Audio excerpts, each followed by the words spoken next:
Grant, for those listening, my name is Matthew Griffin. I live in central Alberta.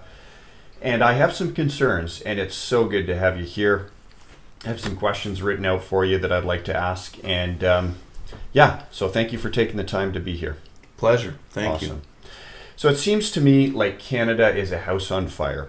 Do you feel like that as well? What do you see?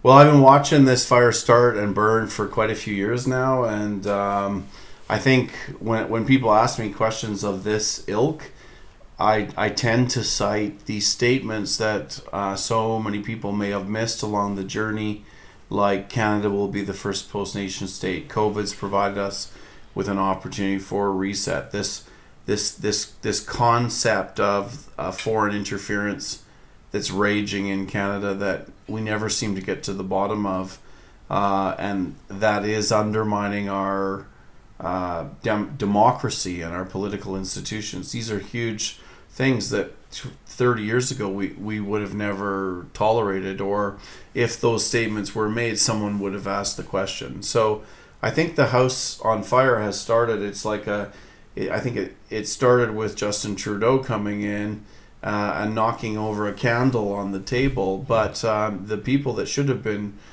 saying, hey, there's a fire here, what's going on, why are you allowing this to burn, didn't do their job. And so, just to use that simple metaphor, why have the Conservative Party never asked those questions? What does post-nationalism mean? I mean, we've had 3 federal elections and 3 leadership races inside that party, and those things have never been confronted. And it starts to be an awkward question as to why those questions weren't asked. And so for me, the house on fire it's been allowed to burn, and the omission of asking those questions is starting to look a lot more like pouring gas on the fire than trying to put it out. Absolutely. And with Pierre Poilievre coming out from the east and landing right here in this riding, it does seem like, what are you doing here? Why are you here? The questions we had were never answered, and now somehow by running locally, how is this answering the questions? They weren't answered. Right. So I found it very interesting that Mr. Poilievre was coming to Central Alberta to run, especially in the context of Trump's comments of 51st state, what that meant as a kind of a jumpstart of the Alberta independence movement again. And it almost feels a bit like old political thinking from 6 or 7 or 8 years ago, without being thought through in the context of what is going on in Alberta right now at a grassroots level, because people are seriously talking about Alberta's sovereignty and independence in opposition to the tyranny that they feel post-COVID coming out of central Canada. And so, I'm interested in this, this ecosystem of this conversation, because I see the media, they like to talk about Alberta separation. It'll be categorized in many different ways, but it almost comes down to a discussion about the money, and indeed the money is an issue. But I think that it's a mistake to think that the sentiment in Alberta is only predicated upon money. And so the money context is real. I mean, since 1960, we've had nearly $1 trillion leave Alberta to go to central Canada. That's a staggering amount of money that's actually being used to subsidize Ontario and Quebecer lifestyles. And of course, why would they do anything other than ignore the West? We have a completely unequal electoral process. We have imbalance in the Senate. And until Alberta actually really gets rankled, their best strategy is to ignore the noise. So the money's one thing, but I think that what we're seeing now is it's money at plus, because what we're seeing is the assault upon our culture, values, traditions, and the way that we want to see our families function, our communities live. And I'm thinking about betrayals that have actually been handed to Canadians by the Conservative Party, and specifically Bill C4, where you see parents or grandparents being subject to criminal prosecution if they stop or their child or take their child to someone for counseling because the child thinks that they're going trans. And that's a major interruption in this understanding of parental authority. It's even a faith violation in terms of parents who, as many religions believe, it should be the parents that orientate their children in life. We don't let kids drink before they're of age. We don't let kids drive. We don't let them join the military, but we're going to let them take a decision where they mutilate their genitals, and the parents are prosecuted if they try and stop them. And it's actually an offense, and Canadians need to recognize that the job that the Conservatives should be doing in conserving family values, they're actually undermining family values, because it was the Conservatives that allowed that bill to pass, and was with unanimous support. If one of them had said no on the day, and specifically that was 1st of December 2021, that bill would have had to go through all the readings and been confronted properly. And so, there's more to this than just money, and I think that any media person out there, or anybody who's just looking at this in kind of a cavalier way, could easily say Alberta's sick of paying. But I say to Albertans, what we're dealing with is tyranny in this country that could actually it's not just about the money. They're talking about taking away your means to pay. Bingo. Right? It's not about how much. It's about the fact that it won't be an issue anymore because you won't have those resources to have the conversation about, right? So when you look at Bill C5 that's just been passed by Mr. Carney, he says that basically that bill is saying that the federal government can do whatever it wants to, even over the top of provincial legislation, if it's deemed to be in the national interest. So that definition, national interest, is not defined. It's an arbitrary term that's at the discretion of the Prime Minister. So if suddenly, your land or your property or your, whatever your wealth is in the way of the federal government, they have a blank check to basically advance their cause at anybody's expense, including our elected officials, whether it's provincial or municipal or in individuals. Well said. And this is highlighting what you've just nailed down are a few issues that are no doubt plaguing and in the back of each mind in the Battle River Crowfoot riding. There's a sense that there's a freight train coming, but to be able to identify it and speak truth into it and identify the core issues, this is something I really appreciate. Yeah. Well, I think honestly, I think one of the biggest challenges in Western Canada for people, and I was the same, I had to go through this process because I was raised in a conservative home, and the Conservative Party was the counterbalance in the country to kind of liberal ideology or a liberal agenda. And it became kind of almost a Western standard, in terms of a protection for the West. But right now, I think that many Albertans in particular, and I think many of the good people in Battle River Crowfoot, haven't recognized that the Conservative Party is actually what is undermining their way of life. And that I call that a blind spot. And if you're, I've had thousands of conversations now across this country about this blind spot, and you can't walk up to someone by definition and tell them they have a blind spot. You have to kind of, have the rapport and trust to be able to have a relationship, and then show them the evidence and say, how do you account for this? And then whenever they get to the place that they can't account for it, then it creates a choice. And the choice is either I look at this and change how I think about things, or I live in the tension of denial about the truth that I know being inconsistent. Yes. And really, many of my conversations are about bringing people to this kind of crossroads, so that they can see what's going on. When they get it, then we have supporters and votes. And I think more and more people are starting to catch on. And a lot of people will say, oh, well, Mr. Poilievre's going to win. And I think in conventional logic, that's true until it's not. we don't know. We don't know how many people are going to wake up in time, and I think that's why it's so interesting that there's some right now these days. There's talk about a potential other convoy that ends in Battle River Crowfoot that is actually a stand for Alberta. It's a stand for Alberta sovereignty. It's in support of Danielle Smith. It's also standing in solidarity with Chris Barber and Tamara Leach in terms of potential sentencing.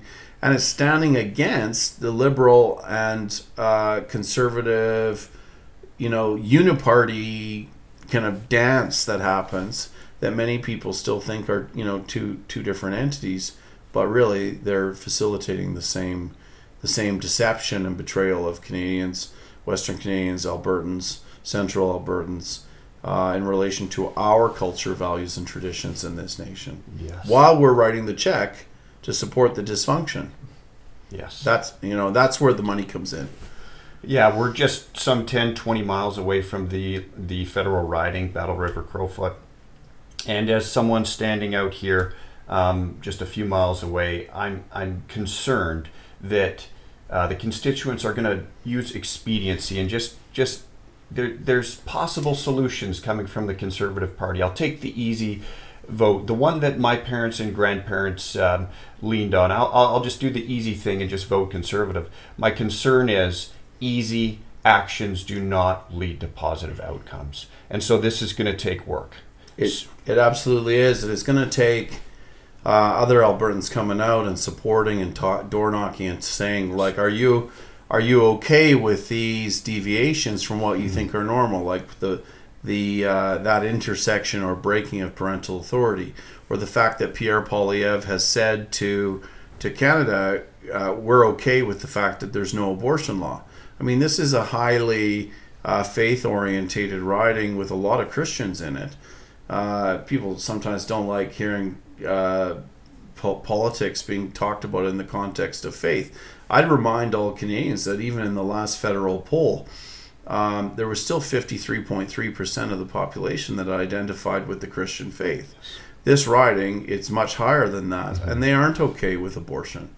And yet they're putting themselves in a position as Albertans that they're voting for someone who is actually advocating for abortion, in addition to the breakdown of family authority, in addition to the continuation of equalization payments, in addition to a blockage of a stronger sovereignty for Alberta, in addition to the sick paradox of saying we want to unleash Alberta energy, but at the same time not being prepared to say that we'll leave the UN Paris Climate Accord, which actually radically impedes the ability of Alberta to get its energy out to market.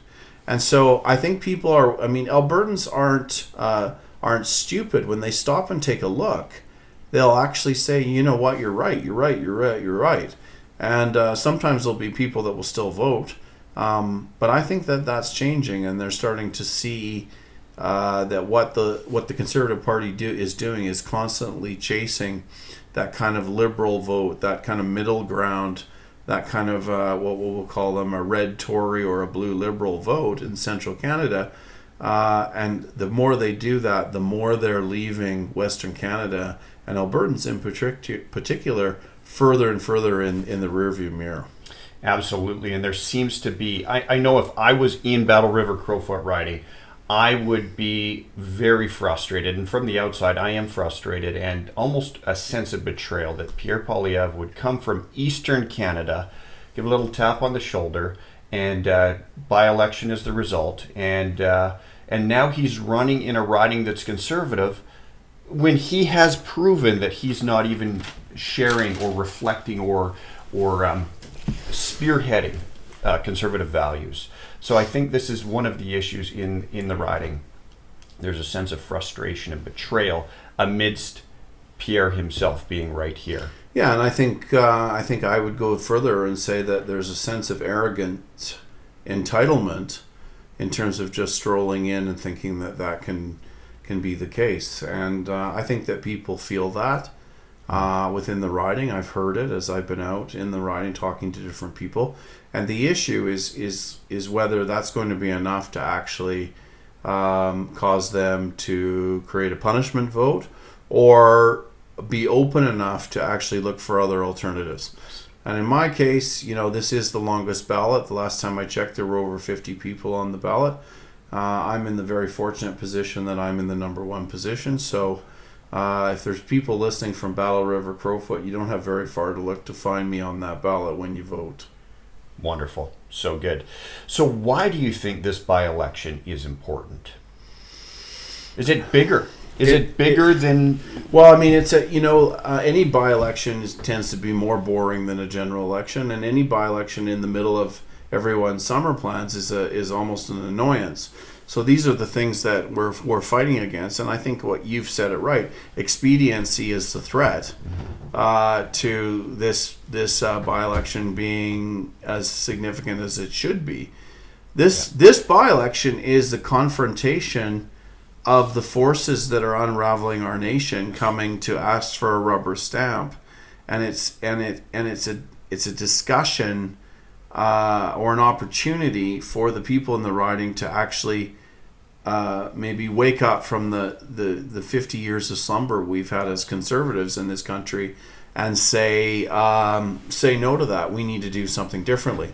The toughest question that I get asked, actually maybe it's not the toughest one, but one of the toughest questions that I get asked is, what can one guy do with a federal party in Ottawa? And my answer is, well, you've had 10 years of 140 plus MPs who have got us into this mess.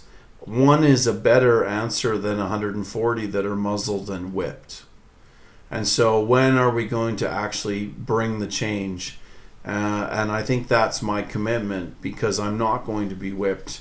And I am going to be talking about the undermining and deconstruction of this nation. And I think Alberta sovereignty right now is a huge opportunity to actually see Canada reforged, but without the parasites and without the fleas. So good. And you, earlier in our discussion today, you used the term, let's take a pause, a moment, and peer deeper into the values, or rather the erosion of the foundations of this nation. Let's find out what the true issues are, and then let's go forward from there. What are your core platform issues? What are your core... well, we can reword this. What are your core platform issues, Grant? Well, our platform for this election is really very simple. It's stop equalization payments. It's move towards genuine sovereignty for Alberta, which means that if Alberta was to stay within Canada, there need to be a reforging of Canada so that the inherent problems that have created this mess were actually resolved. And I don't think the probability of doing that is actually high. So genuine likely means independence. There's a discussion about what it's really going to take to unleash the Alberta economy. And then there's this core issue of protecting our families and our communities in terms of life and parental authority, etc. And so those really are the four issues, and they're simple. There's all kinds of things that we could talk about right now in Canada in terms of whether we should be spending 2% on our defense. I think we should. What our monetary or our fiscal policy should be. What should be the relationship between Quebec and our constitution properly. There's all kinds of issues. But again, I go back to this concept of our house being on fire. And if the house is on fire, you deal with the core issues to actually reset yourself so you can go back in and live in your country. Mm-hmm. And we've got to talk about those issues. And I think right now in Canada, people are feeling that the house is burning down. But maybe they're thinking that the Conservative Fire Department's going to put it out, but they're not. Yeah.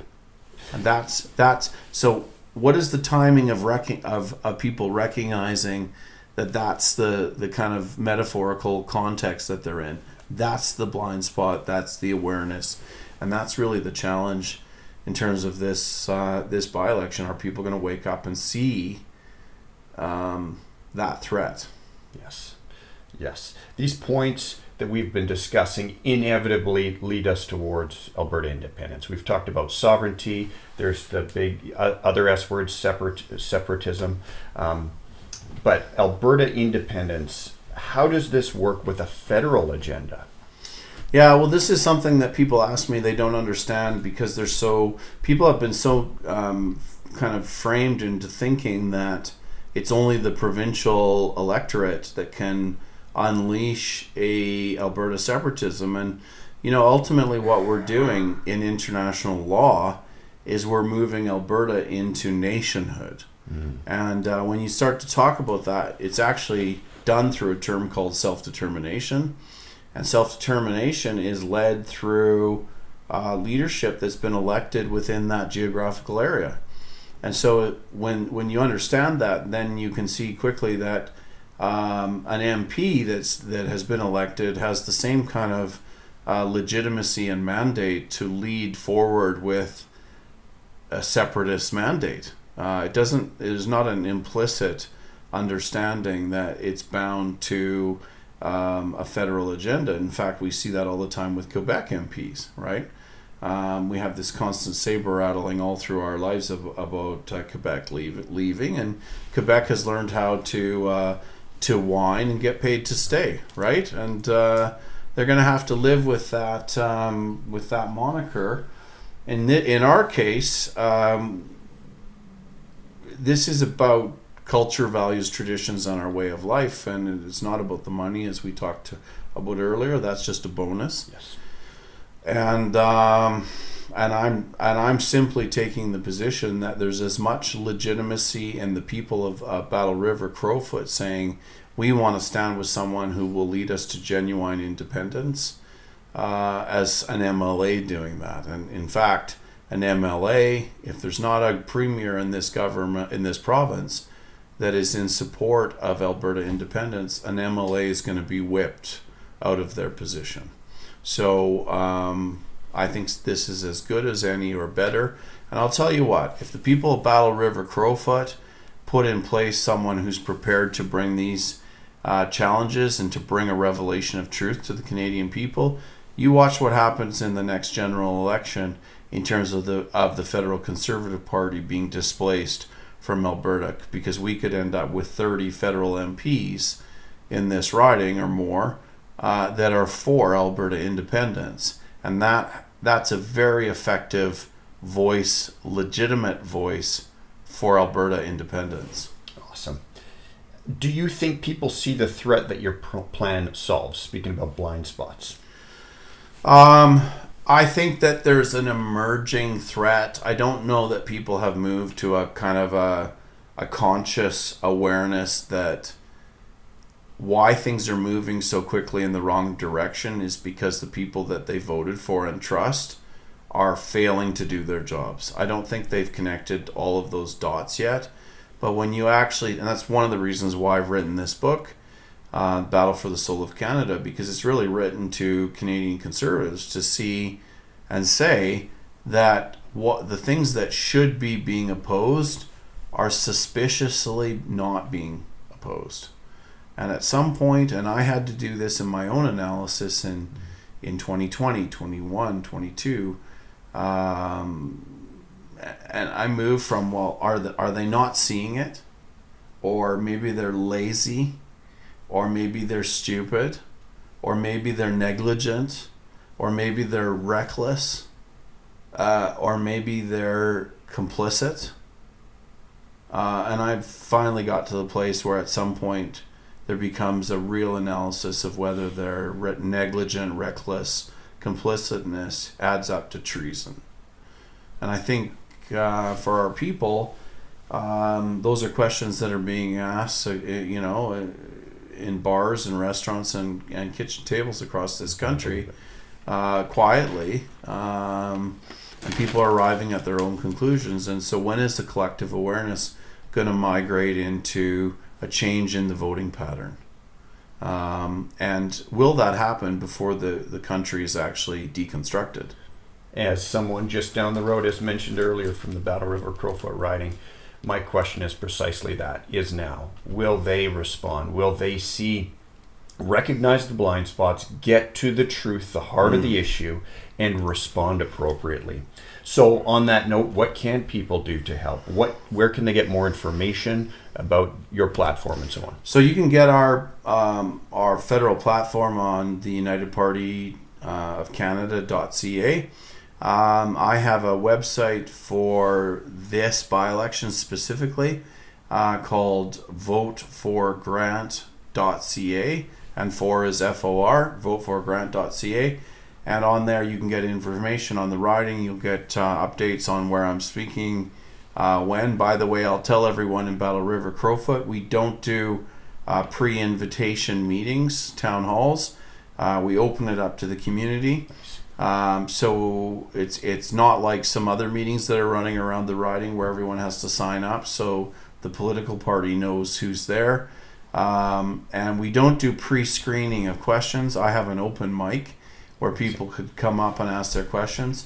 And if anything else, come and ask me your toughest questions if you're brave enough to actually do that and bring a true discussion about what's actually going on. And you'll see very quickly that when people get together in a room eyeball to eyeball, there's very little place to hide. And so you see voteforgrant.ca. I'd also say for people that are supporters that see this video, we need your financial support. You know, it costs money to drive around.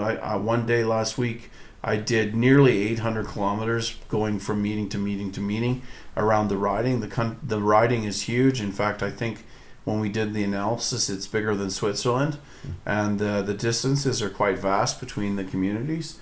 And so we do. It's an important democratic discussion going on in this riding, and people need to be engaged. And it's not just for the people of Battle River Crowfoot. This is something that's at the epicenter of this conflict between the two Canadas.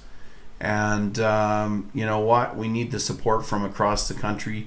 Don't fall into the kind of perspective that we all have as Canadians, that there's some by-election somewhere doesn't relate. This is the epicenter of the issues that are facing us as a people. And we're being taken away from the nation that we grew up in and loved by this agenda to move us towards a post-nation state, and or a WEF state, or whatever way you want to frame it.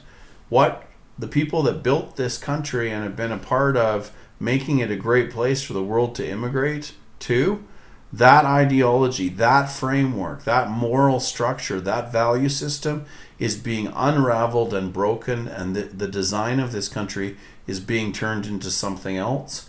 And we won't want to live here, so we better fight now. Awesome.